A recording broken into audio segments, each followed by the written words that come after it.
Bonjour à tous et bienvenue pour notre rendez-vous quotidien du Chitat du jour. Très heureux de vous retrouver pour partager ce moment avec vous. Nous allons commencer dans quelques instants par le Chumash du jour.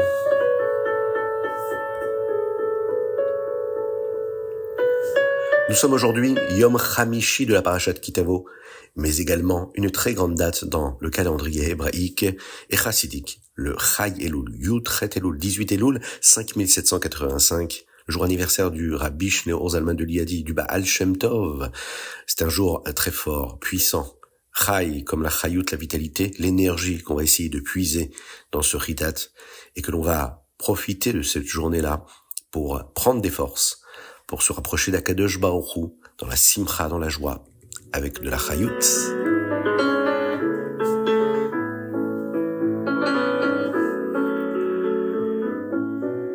Chumash, Moshe Rabbeinu prépare le Ham Israël pour leur arrivée en Eretz Israël. Aujourd'hui, nous apprenons ce que les Juifs feront sur le Har Gerizim et le Har Eval lorsqu'ils traverseront le Jourdain. Moshe Rabbeinu leur dit, ils devront d'abord se rendre directement au Har Gerizim, au Har Eval, deux montagnes en Eretz Israël.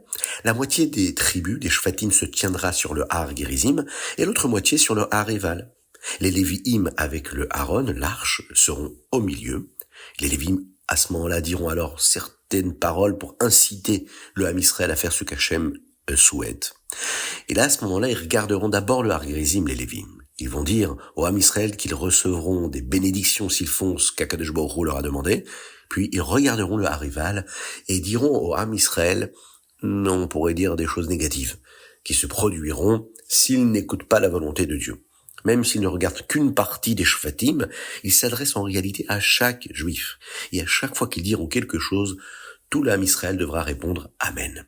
Nous en avons parlé déjà dans la paracha de Réé. Maintenant, nous allons voir exactement comment cela fonctionne. La plupart de ce que les Lévi'im rappellent au Ham Israël sont des avérotes, des transgressions, qui sont assez personnelles que les autres ne verraient pas particulièrement. De sorte que personne ne pourrait dire à la personne de s'arrêter sans la prévenir. La première chose que les Lévi'im diront, c'est, en regardant le Harizim, des brachot iront à la personne qui ne fabrique pas d'idoles et qui ne l'érige pas secrètement. Et là, tout l'Am Israël répondra Amen. En regardant le Har Eval, ils diront une autre phrase, des malédictions iront à la personne qui fera une idole et l'érige secrètement. Et là, tout le Ham Israël répondra aussi également Amen. Il y a d'autres sujets pour lesquels les Lévi'im vont se tourner vers le Ham Israël et qui mettront en garde le Ham Israël. De ne pas traiter les parents sans kavod, sans respect. De ne pas déplacer une clôture pour voler de la terre d'une manière trompeuse. Ne pas faire de mal à quelqu'un en lui donnant un mauvais conseil, ce qu'on appelle l'ifné hiver. Ne pas juger un converti, un orphelin ou bien une veuve de manière injuste. Ne pas se marier avec des personnes de sa famille proche. Chacun de ces cas a été mentionné séparément. Ne pas s'unir à un animal, ne pas dire de la shonara, de médisance. Un juge ne doit pas accepter de pot de vin pour faire condamner quelqu'un à mort par le tribunal, par le Beddin. Ensuite, les Lévi'im diront, des brachot iront à quelqu'un qui respecte la Torah, et des malédictions iront à une personne qui ne respecte pas la Torah. Et encore une fois, tout le Ham Israël répondra Amen. Maintenant, à ce moment-là de la paracha, Moshe Rabbeinu donne au Ham Israël ses propres brachot et malédictions. Et aujourd'hui, nous voyons certaines de ces brachot, de ces bénédictions. Il leur dit comme ça, si vous écoutez ce qu'Akadosh Baruch Hu désire, vous aurez de nombreuses brachot. Vous aurez des brachot dans la matérialité, mais vous aurez aussi de la rouchaniyut, de la bracha dans la spiritualité. Vous partirez de ce monde sans aucune avéra, sans aucune faute, tout comme vous êtes nés, sans aucune avéra.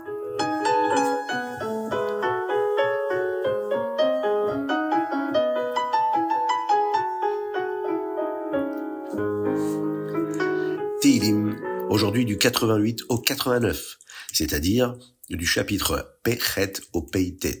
Nous récitons également 3 chapitres pour le mois d'Elul, qui sont les suivants, Nun Bet, Nun Gimel et Nun Dalet.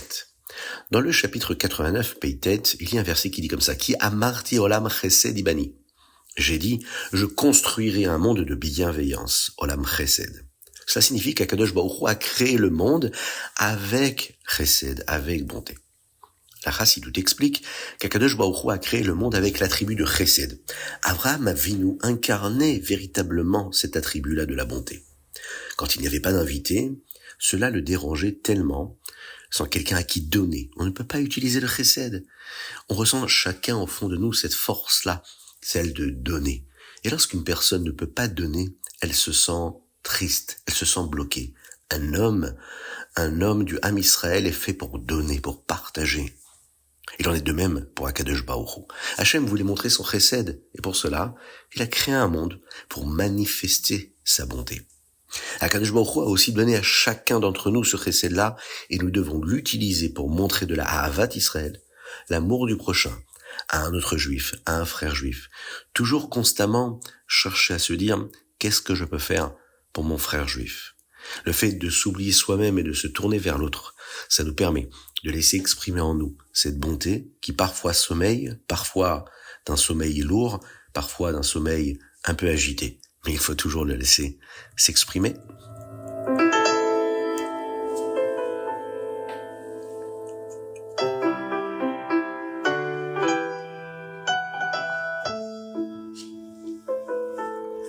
Passons tout de suite au Tanya. Aujourd'hui, dans le Tanya, Igeret HaKodesh Siman Tet Vav, on nous parle de la Neshama de chacun. La Neshama de chaque juif possède les Esser Sfirot, les 10 attributs divins d'Akadosh Baruch Hu. Pourquoi? Bien parce que la Neshama fait partie d'Hachem. C'est pourquoi le verset nous dit comme ça. Mi besari echeze eloka. Depuis ma chair, je vois Dieu. Parfois, on peut se poser la question de se dire, mais comment comprendre des notions de spiritualité qui nous paraissent totalement abstraites? Et en fait, ce verset-là est en train de nous dire que quand on regarde comment les choses sont en nous, comment les choses se passent dans le monde, comment cela se passe dans le corps de l'homme, comment cela se passe entre notre âme et notre corps, nous pouvons nous rapprocher de la compréhension de ce que sont par exemple les Esser Sfirot, les 10 forces d'Akadosh Baruch Hu, les 10 forces, les Esser Sfirot d'Hachem. Bien sûr, nous savons que les facultés de la Neshama ne sont qu'une métaphore pour les Esser Sfirot. Simplement puisque nous sommes des êtres matériels et nous avons une forme, une taille, un lieu et d'autres limites matérielles. Les Esser Sfirot, elles, sont Ein Sof. Elles sont sans aucune limite, infinies. On pourrait penser que c'est la seule différence. Les facultés de notre Neshama sont comme les Esser Sfirot, sauf que nous avons des limites et que les Esser Sfirot, elles, sont Ein Sof, infinies. En réalité, la différence entre nos facultés et les 10 Séphirot est bien plus grande que cela. Le Rabbi Shimon Zalman a entendu une explication à ce sujet de la part du Maguide de Mezrich, qui est basée sur ce que la Torah nous dit, à savoir qu'Avraham Avinu a déclaré « Ve'anochi afar va'efer » et moi, je ne suis que poussière et cendre. Avraham Avinu disait que même si son attribut était l'attribut de Chesed, qui vient du Chesed du monde d'Atsilut, c'est l'émanation totale divine. Comparé au Chesed dans les Esser Sfirot d'Atsilut, d'où il vient, son Chesed, cette bonté-là, était comme de la poussière et de la cendre. Qu'est-ce que Afar va'efer? Va'anochi afar va'efer. Je ne suis que poussière et cendre. La cendre est ce qui reste après avoir brûlé du bois. Cela signifie-t-il que la cendre est la même chose qu'un arbre, puisque cela vient du bois qui a brûlé? Imaginons un grand et bel arbre fruitier. Il y a de larges branches, des feuilles vertes et épaisses, il y a des fruits juteux, délicieux. Est-ce qu'on peut comparer cet arbre à la cendre noire qui reste si le bois de l'arbre est brûlé? Bien sûr que non. Même si la cendre provient du bois de l'arbre, on peut comprendre qu'on ne peut pas vraiment la comparer au bel arbre lui-même. De la même manière, Avraham Avinu disait que son attribut de Chesed, sa bonté en lui, tel qu'il est entré dans son corps, était comme de la poussière et de la cendre comparé à l'attribut de Chesed d'Akadosh Baruch Hu, tel qu'il est dans sa source dans le monde d'Atsilut. De là, nous pouvons comprendre que même si notre Neshama peut être une métaphore, d'une certaine manière pour les 10 forces, pour les 10 Sfirot, en réalité, ce ne sont pas du tout la même chose. Et maintenant que nous savons cela, nous sommes prêts à commencer à étudier le reste de cette lettre-là que nous aborderons Be'ezrat Hashem demain, avec une métaphore tirée de notre Neshama vers les Sfirot, telles qu'elles sont dans le monde d'Atsilut.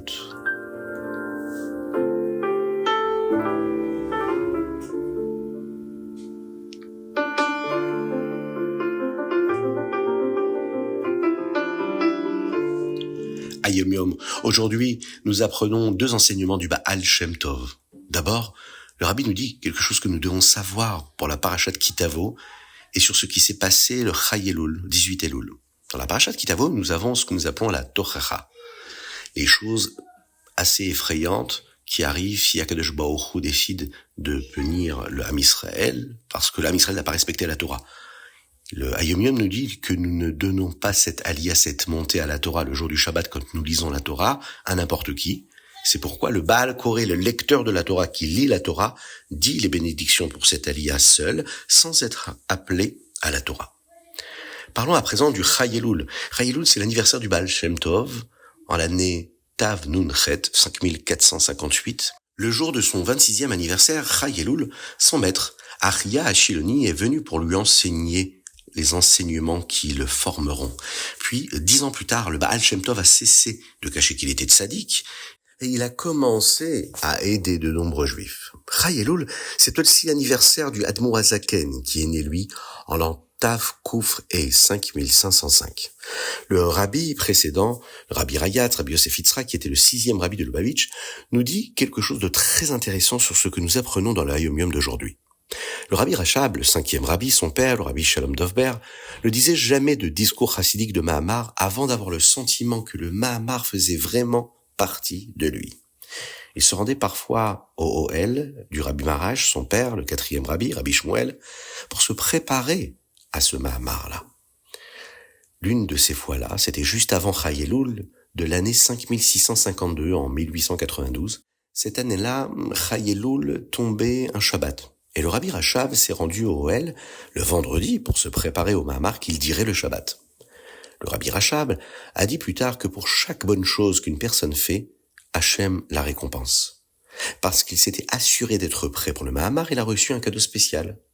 Le Shabbat, le rabbi Marash est venu à lui et lui a dit de venir entendre la Torah du Baal Shem Tov au Gan Eden. Là, ils ont entendu 7 Torahs, 7 enseignements du Baal Shem Tov. Nous en apprenons 2 dans le Hayom Yom d'aujourd'hui.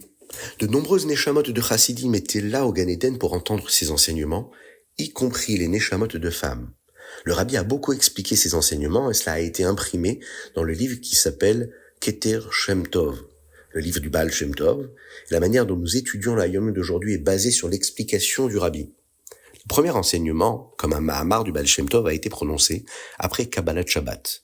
Le Baal Shem Tov a donné une explication plus profonde du premier verset de la parashat Kitavo, Vehaya Kitavo, à propos de l'offrande des Bikurim que nous avons développée ensemble au début de la semaine. Il a expliqué que la neshama d'une personne peut ressentir un sentiment spécial, un désir ardent de faire quelque chose pour Dieu. Ce sentiment est un cadeau de Dieu que nous recevons simplement parce que nous sommes juifs. Que se passe-t-il lorsque nous ressentons ce sentiment ? Il ne doit pas seulement être agréable, il doit nous pousser à agir. Tout comme nous devons mettre les bikurim dans un panier, nous devons aussi mettre ce sentiment dans l'accomplissement d'une mitzvah. D'abord, il doit nous donner de la chayut, de la vitalité dans notre propre étude de la Torah. Mais ce n'est pas suffisant. Il doit aussi nous aider à agir de manière à rendre les gens autour de nous plus enthousiastes pour se découvrir et pour se développer et se dévoiler dans le sentiment, dans l'être juif qu'il y a en eux. En fait, cela, c'est ce que Akadosh Baruch Hu nous envoie à différents endroits. Par exemple, si Akadosh Baruch Hu décide de nous envoyer à tel endroit, à tel moment, c'est que quelque part, on a quelque chose à faire dans l'endroit où on est et qui concerne la diffusion de la Torah et des mitzvot. Chaque fois qu'un juif arrive dans un endroit, même s'il y vient parce qu'il a besoin de quelque chose ou d'autre, comme par exemple la parnassa, par exemple faire des courses, il doit savoir que Akadosh Baruch Hu l'a amené là-bas pour une raison spirituelle aussi. Il doit amener Hachem dans cet endroit, en aidant les autres dans leur pratique de la Torah et des mitzvot. Après ce Mahamar, et après que le rabbi Rachab a prié Arvit, il a entendu un autre Mahamar au Gan Eden. Il était basé sur le même Mahamar, mais il y avait une autre partie. Le Baal Shem Tov a dit qu'il ne suffit pas d'être enthousiaste à l'idée de faire ce qu'Akadosh Baruch Hu veut simplement parce que notre Neshama le ressent, comme un cadeau de Dieu. Oui, c'est un sentiment qui est très fort, mais Hachem veut que nous fassions quelque chose. Ce qu'on appelle la avoda, le service divin. La avoda, c'est-à-dire faire un vrai travail. Pas juste recevoir quelque chose d'en haut. Non, il faut qu'il y ait un effort qui soit là avec nos propres forces, de la avodat Hachem. Mettre nos propres forces, et non pas seulement avec des forces d'Akadosh Baruch Hu que lui nous donne en cadeau. Qu'est-ce qu'on peut faire? On peut avoir ce qu'on appelle Mesirut Nefesh, un dévouement total, pour aller dans ces endroits, pour y répandre la Torah et les mitzvot. Comme quand on part en shlichut, comme quand on se lève le matin et qu'on va quelque part et qu'on a quelque chose à faire et qu'on sent qu'on a une mission pour Akadosh Baruch Hu. Comment répandre la Torah et les mitzvot? Comment répandre le judaïsme? En disant une bracha, en récitant les Tehillim, seul ou avec d'autres juifs qui ont besoin d'être enseignés. Ça, c'est ce que le Baal Shem Tov a beaucoup développé et qu'on peut prendre chacun d'entre nous, pour nous et pour les autres. C'est quelque chose qui rend Akadosh Baruch Hu très heureux. Un véritable Mesirut Nefesh, de se dire que partout où nous sommes, dire une bénédiction, c'est se rapprocher d'Hachem, c'est permettre à la lumière de Dieu de rayonner ici-bas sur terre, réciter des Tehillim, parfois même sans comprendre réellement les mots qu'on est en train de prononcer. On purifie l'air. C'est la mission de chacun d'entre nous, qu'Hachem fasse qu'on puisse la respecter et en prendre des forces aujourd'hui, en ce Chai Elul.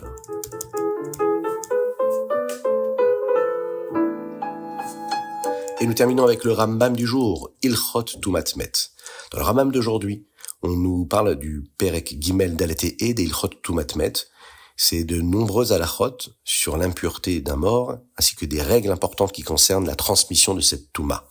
Une personne peut contracter certains types de touma uniquement si elle touche ou transporte un objet impur, tandis que d'autres types peuvent être contractés même si elle se trouve simplement dans la même maison où se trouve quelque chose d'impur. En effet, un mort.